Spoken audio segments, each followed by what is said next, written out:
Hey, what's up everybody? This is Tattoo Bart and welcome back to the channel. In today's episode, we are going to talk about dot work and stipple shading. I'm going to show you 3 techniques to perform this kind of style of tattooing or perform dot work and pepper shading sort of textures. So without further ado, let's go to the first technique. For the first technique, we are going to need a 3RL. Put that in our machine and you can basically use the same voltage that you use for your lining. I like to use it at about 6.7 or 7, but since it's a 3RL, I like it a bit slower. And we're just slowly going to hand poke these dots in while the machine is running, of course. It's a little bit of a bad angle, but I'll get you a little bit of a better one. So just single dot these dots in pretty much, and we're gonna do this across the whole square, and then later we're gonna come back and darken it up a little bit, but I will show you that in a minute.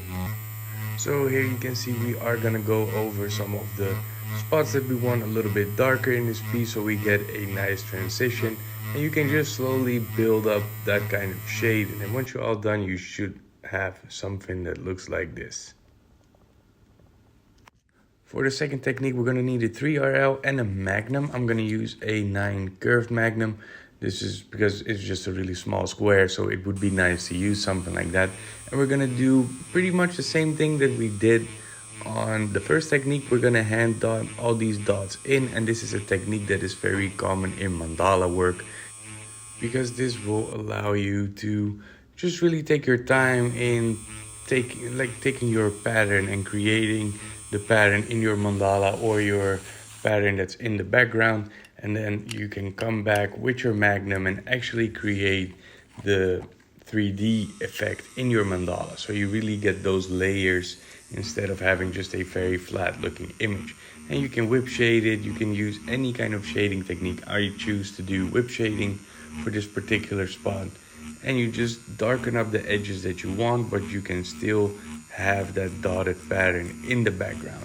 Another cool feature is that you can do the dots with a very dark black or a very dark shading, and then once you go do your layering of shading pretty much, or create those layers, you can come in with a very light gray wash, and it will just give this subtle 3D effect on your mandala or on your dot work pattern.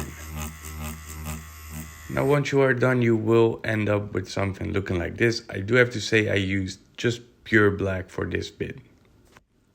Now for the last technique, and probably my favorite technique, we need our 3RL again, and we have to slow down our machine quite a bit. I always like to use it at the slowest setting, which is 4 volts at this particular machine. And you also might want to stick your needle out a little bit more. Now this is personal preference. If you like your needle into your tip a little bit more, this is perfectly fine. I just prefer to really see my needle and really brush over the skin, and yeah, so you can just get really detailed on this kind of shading. And we're just gonna whip shade. You can do a pendulum, you can do a cross hatching technique that I'm doing right here, just so you don't really get the direction showing in your shading, and you can create very nice transitions. Now if you want to learn a little bit more about shading in particular, I do have another video on my channel that I will link in the description down below for you to have a look at.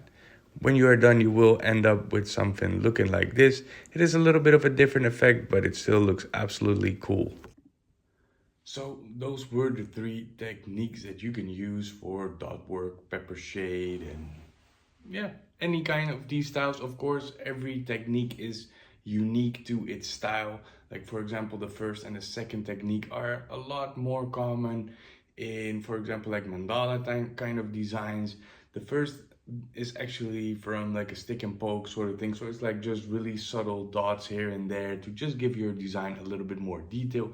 But it is definitely possible with a machine as well. It is just a bit more time consuming. The second one is really a lot common for mandala pieces, also because you can have like a super dark dotted pattern, and then with a super soft shading just create like extra layers in your work, which is absolutely cool. And the third one is absolutely my favorite.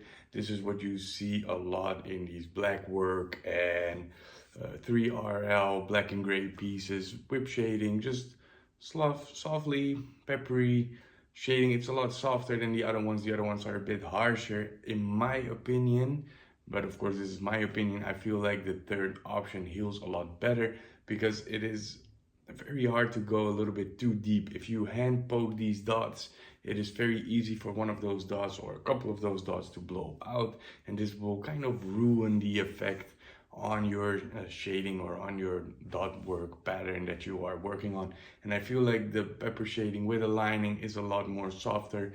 It does give a little bit of a different effect, still like dotted sort of, but not as harsh as the other two techniques that you could use.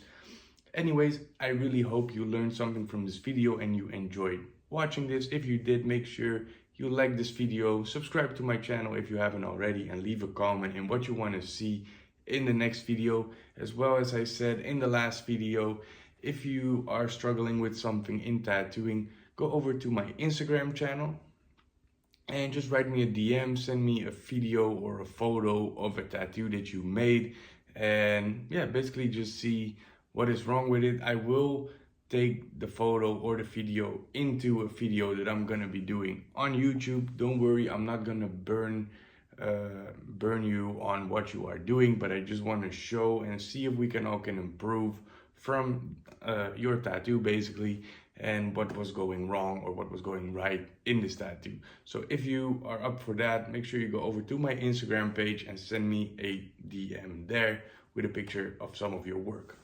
Other than that, I wish you all a wonderful day and I will see you in the next video.